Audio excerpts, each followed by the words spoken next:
Hello दोस्तों, आपका फिर से स्वागत है हमारे यूट्यूब चैनल स्टडी ज्ञान में। आज हम एक नया टॉपिक शुरू करेंगे जो कि छठी क्लास की एनसीईआरटी रहेगा। आज हम उसका पहला अध्याय शुरू करेंगे जो कि है विविधता की समझ के बारे में।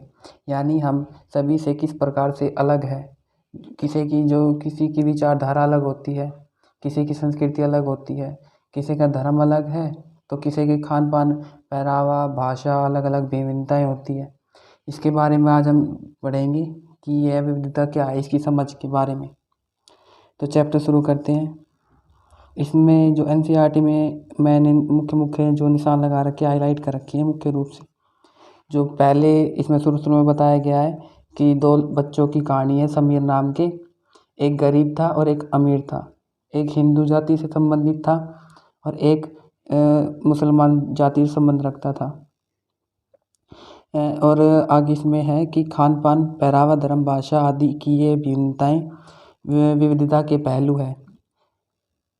और इसमें आगे बताया गया कि जो गैर बराबरी के बारे में, तो इसमें है कि इलाके में ऐसे लोगों को देखा होगा जो गरीब है और जिनकी भोजन, घर और कपड़े की ज़रूरतें पूरी नहीं होती। यह फ़र्क उस फ़र्क से भिन्न है जिसके बारे में हमने पहले पढ़ा है। यानी हमने विभिन्नता के बारे में जो पढ़ा, यह उस पक्ष से अलग है। इसमें जाति वगैरह आती है, जाति, धर्म, भाषा आदि वगैरह वगैरह। और इसमें जो अपॉर्चुनिटी वगैरह होती है वो इससे अलग है। तो इसमें आगे बताया कि जो गैर बराबरी का रूप है का मतलब यह है कि लोगों के पास अवसरों की जो प्राप्ति होती है, समानता बहुत कम है कि कोई अमीर है और कोई गरीब है। यह एक रूप से मुख्य समानता गैर बराबरी है। इसमें आ गया है कि इसलिए गरीबी और अमीरी विविधता का रूप नहीं है, यह लोगों के बीच मौजूद असमानता यानी गैर बराबरी है। इसमें आगे बताया है कि जो जाति व्यवस्था है ये भी एक असमानता का एक उदाहरण है। इस व्यवस्था में समाज को अलग अलग समूह में बांटा गया।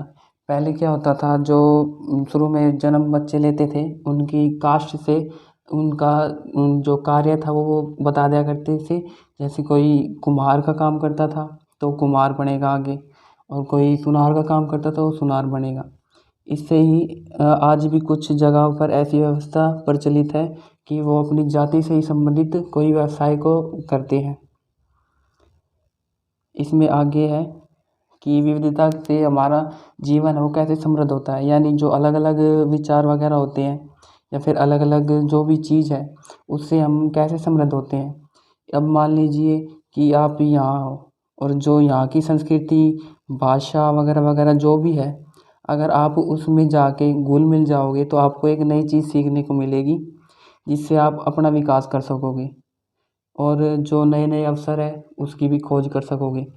और इसमें आगे जो एनसीईआरटी में बताया है वो है, शायद आपने अपने घर के आसपास अलग अलग तरह का खाना खाया होगा। इससे आपको जो मुख्य, आप मान लीजिए आप आलू खाते थे, उससे आपने थोड़ा अपग्रेड होकर नई कोई चीज़ खाई तो आपको अच्छा लगा। और अलग अलग त्यौहार मनाए होंगे। इससे कपड़े के पहनावे के बारे में भी, जैसे या कोई होली है तो होली में मुख्य रूप से जो वो होते हैं कपड़े वो और कोई से होते हैं, और जो त्यौहार दिवाली में होते हैं वो नए नए वस्त्र होते हैं। ईद में भी अलग अलग वस्त्र हैं। और अगर आप राज्यवार तरीके से देखें तो दक्षिण में अलग पहनावा है, उत्तर भारत में अलग है, उत्तर पूर्वी इलाके में अलग पहनावा है। और इसमें जो विविधता से समृद्ध की ओर बारे में बताया गया है, उससे इसमें एक और बताया गया है कि जो एक अच्छी कहानी को पढ़ते हैं तो उससे आपको केवल खुशी मिलती है, और यदि आप ज़्यादा कहानी पढ़ते हैं तो उससे आपको नए नए विचार उत्पन्न होते हैं। यह तो हो गई आप जो विविधता है उसके बारे में सकारात्मक जो पॉइंट थे वो। अब आगे बताया गया है कि जो भारत में विविधता है वो कैसी है। आपको ये पता होगा कि भारत एक विविधताओं वाला देश है। इसमें विभिन्न भाषाएं बोली जाती हैं। यहाँ के खान पान अलग अलग है। आप दक्षिण में देखेंगे तो अलग है, और जो उत्तर भारत है वहाँ अलग है पहनावा और भोजन वगैरह, संस्कृति सब कुछ अलग अलग है। और इनका जो त्यौहार मानते हैं वो भी अलग अलग है। यहाँ विभिन्न धर्मों का पालन भी किया जाता है। लेकिन अब यदि गहराई से सोचें तो वास्तव में हम एक ही तरह की चीज़ों का प्रयोग करते हैं। हम एक ही जो चीज़ है उसका प्रयोग करते हैं, लेकिन हमारे जो करने का तरीका है वो अलग अलग है। इसमें आगे जो बताया गया है कि हम विविधता को कैसे समझ सकते हैं। तो आप मान लीजिए आप कोई व्यक्ति है यहाँ से वह प्रवास करता है, उसका रीजन है कोई वहाँ बाढ़ आ गई, भूखमरी या फिर भूकंप जैसी कोई प्राकृतिक आपदा है, उसके कारण जब लोग एक जगह से दूसरी जगह प्रवास करते हैं तो वो अपनी संस्कृति को साथ लेकर जाते हैं, और जहाँ वह जाकर रहना या रहते हैं वहाँ की संस्कृति से वह घुल मिल जाते हैं। यह अपनी पुरानी संस्कृति भी रखते हैं और यहाँ की जो नई संस्कृति मिली है उन लोगों को, इन दोनों के मेल से एक नई संस्कृति का उदय होता है, जिसे मिश्रित संस्कृति कहते हैं। इसमें भी ये बात लिखी है, धीरे धीरे वह मिश्रित संस्कृति यानी मिली जुली संस्कृति उभर जाती है। अब इसमें कुछ उदाहरण भी दे रखे हैं कि हम यदि उत्तर भारत में रहते हैं, मान लीजिए कोई उत्तर भारत का व्यक्ति है, वो दक्षिण भारत में जाकर बसेगा।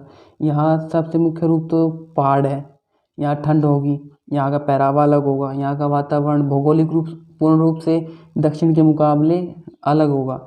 यदि यहाँ का व्यक्ति यहाँ जाकर बसेगा तो उसे बहुत कठिनाई होगी, वहाँ वह खान पान उसका बदल जाएगा, आदतों में फ़र्क आ जाएगा, जिस तरह से वह काम करेगा वह भी अलग अलग हो जाएंगे। और इसमें बताया गया है कि जो शहरी व्यक्ति है वो जो गांव वाले व्यक्ति हैं उन पर निर्भर रहता है, अनाज वगैरह नहीं उगाता और वह सब्जी के लिए बाज़ारों पर निर्भर रहता है, और वह बाज़ार जहाँ से सब्जी प्राप्त करते हैं वह गांव होता है। इसमें आगे बताया गया है 2 राज्य के बारे में है, जिसमें एक सबसे उत्तरी राज्य है लद्दाख के बारे में और एक सबसे दक्षिणी केरल के बारे में, जिसकी संस्कृति भौगोलिक ऐतिहासिक सब कुछ उत्तर और दक्षिण से अलग अलग है, यानी दिन रात का अंतर है। इसमें लद्दाख के बारे में बताया गया है कि ये उत्तर भारत, ये जम्मू कश्मीर के पूर्वी पहाड़ी क्षेत्र में, मान लीजिए ये जम्मू कश्मीर है, यहाँ का जो एरिया है ये पूर्वी या पूरे में लद्दाख है, ये पहाड़ी से बसा हुआ एक क्षेत्र है। यहाँ रेगिस्तान है, ये ठंडा रेगिस्तान भी बोला जाता है। यहाँ पर बहुत कम और संभवतः कृषि की जाती है।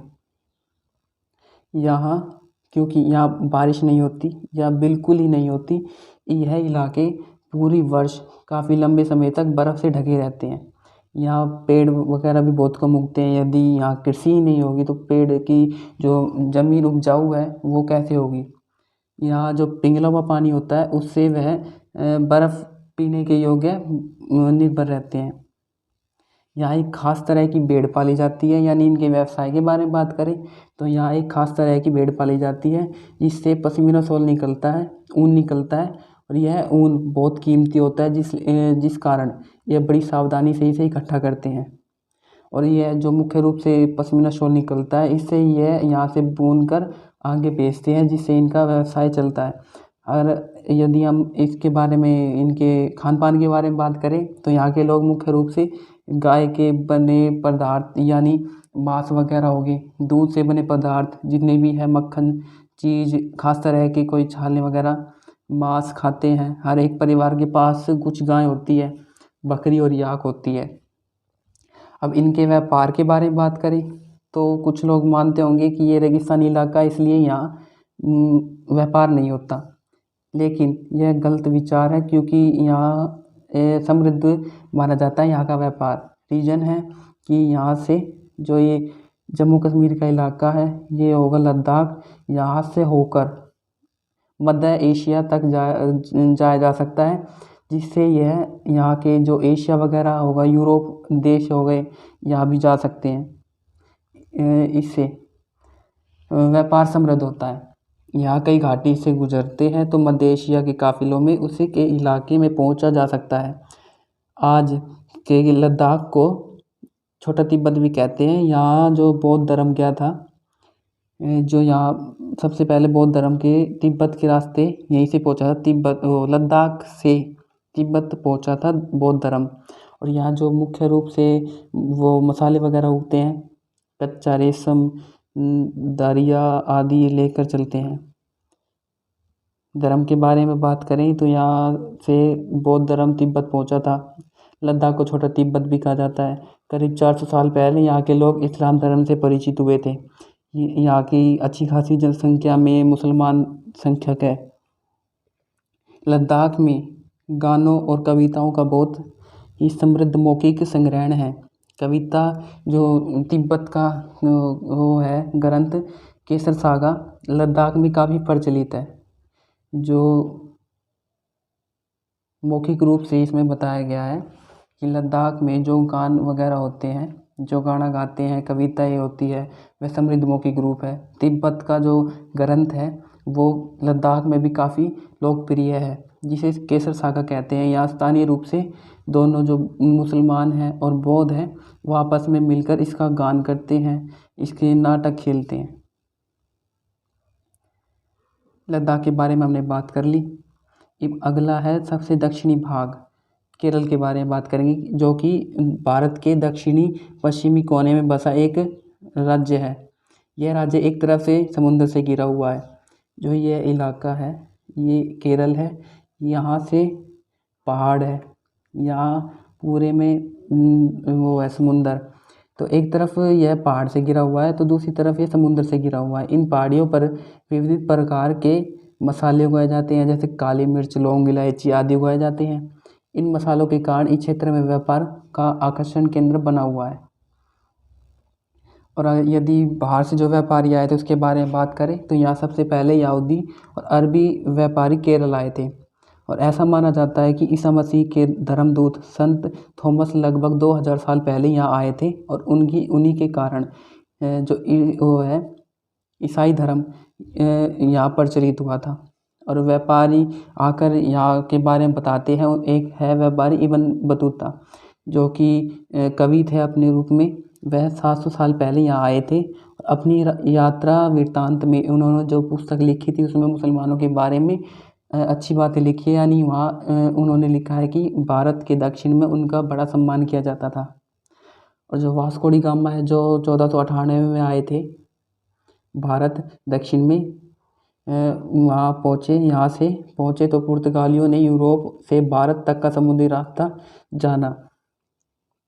अब यदि धर्म के बारे में बात करें तो यहाँ यहूदी, इस्लामिक हो गए, ईसाई वगैरह, हिंदू, बौद्ध धर्म का सारे मिलजुल कर रहते हैं। और यदि हम चीन से व्यापार के बारे में बात करें तो यहाँ एक मछली पकड़ने का कांटा है जिसे चीना वाला कहते हैं। और जो यहाँ की एक बर्तन का इस्तेमाल होता है जिसे चीना चट्टी कहा जाता है। इससे हमें बोध होता है चीनी शब्द का, जिससे हमें चीन से जो व्यापार होता था उसके बारे में बोध होता है। और जो केरल में मुख्य रूप से यहाँ की जलवायु है वहाँ अधिक रूप में चावल उत्पन्न होते हैं। यह चावल के साथ मछली, सब्जी और मतलब चावल खाते हैं। यहाँ का जो त्यौहार है वो ओणम का त्यौहार है, जिसमें नाव प्रतियोगिता की जाती है। आप देख रहे होंगे यहाँ कि किस प्रकार एक नाव पर घने सारे लोग बैठकर उसमें पार्टिसिपेट करते हैं। अब आगे बताया गया है इन दोनों के बारे में जो निचोड़ निकलता है बात का। यहाँ केरल और लद्दाख की भौगोलिक स्थिति एक दूसरे से बिल्कुल अलग है। वहीं देखा जाता है कि दोनों क्षेत्र इतिहास में एक ही प्रकार की संस्कृति का प्रभाव है। दोनों ही क्षेत्र में चीनी और अरब से आने वाले व्यापारियों ने प्रभाव किया। यानी एक जगह अरबी वगैरह, पुर्तगाली जितने भी व्यापारी आए उन्होंने उसके प्रभाव के कारण वहाँ की थोड़ी बहुत संस्कृति में परिवर्तन हुआ। भौगोलिक कारण से देखें तो एक जो पूर्व में है, मतलब एक उत्तर भारत है और एक दक्षिण भारत है। वहाँ दोनों ही जो तरफ से व्यापारी आए थे उनके ही कारण यहाँ थोड़ा बहुत प्रभाव पड़ा और इनकी संस्कृति में थोड़ा बहुत परिवर्तन आया। आगे बताया गया है कि इससे पता चलता है कि जो क्षेत्र में संस्कृति का जीवन है उसके इतिहास में भौगोलिक प्राय गहरा रिश्ता रहता है।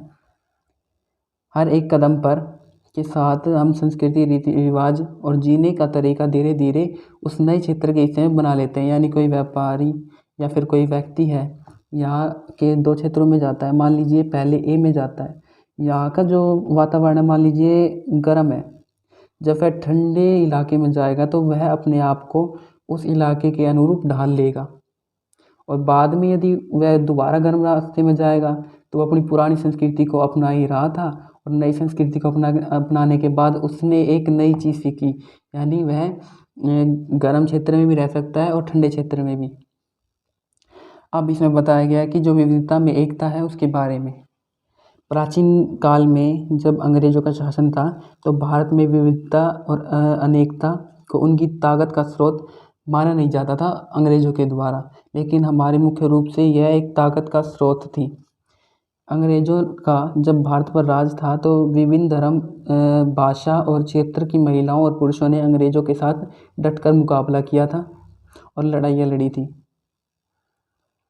और आगे इसमें बताया गया है कि स्वतंत्रता संग्राम के दौरान उभरे गीत और चिन्ह विविध प्रकार के हमारे विश्वास को बनाए रखते हैं, यानी जितने भी प्राचीन इतिहास है, जितने भी पहले काल में लिखी गई पुस्तकें हैं, धर्म गीत है, वे हमें राष्ट्र भक्ति के लिए अग्रसर करते हैं, यानी उनके प्रति हमारा प्रेम दिखाते हैं।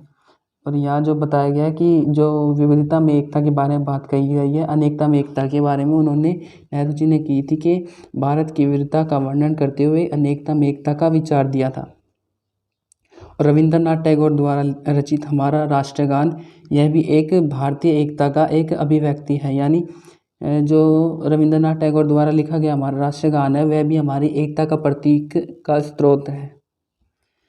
आगे ये चैप्टर यहीं ख़त्म होता है। यदि आपको चैप्टर अच्छा लगे तो लाइक करना, और यदि कोई आपको कमी लगे तो कमेंट में बताना कि हम और क्या सुधार कर सकते हैं। वीडियो देखने के लिए धन्यवाद।